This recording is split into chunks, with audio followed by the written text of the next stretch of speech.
وآخر دعواهم أن الحمد لله رب العالمين۔ رسول اکرم صلی اللہ علیہ وسلم نے ایک لفظ بولا فَأَكْثِرُوا فِيهِنَّ مِنَ التَّحْلِيلِ وَالتَّكْبِيرِ وَالتَّحْمِيدِ۔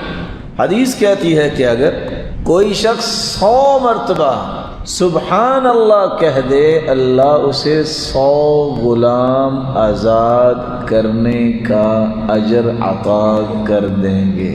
100 مرتبہ تم الحمدللہ کہہ دو، اجر تمہیں اتنا ہی ملے گا جتنا میدان کارزار کے لیے تم نے 100 گھوڑے اللہ کی راہ میں پیش کر دیے۔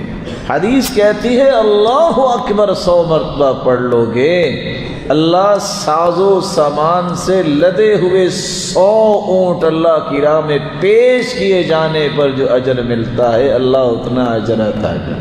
کثرت سے پڑھیے ان 10 دنوں میں سبحان اللہ، الحمدللہ، اللہ اکبر، لا الہ الا اللہ۔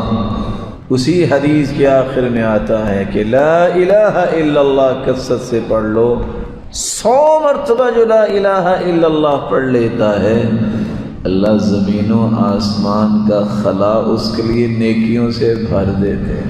ویسے آپ تھوڑا سا غور کریں، سبحان اللہ، الحمدللہ، اللہ اکبر، لا الہ الا اللہ۔ تکبیر کیا ہے؟ اللہ اکبر، اللہ اکبر، لا الہ الا اللہ، واللہ اکبر، وللہ الحمد۔ وہی 4 کلمے ہیں جن کی آج اہمیت مسلمان سمجھتا نہیں ہے۔ اتنا بڑا یہ ربانی پیکج ہے، اللہ ہم سب کے نصیب میں فرمائے عمل کرنے کی۔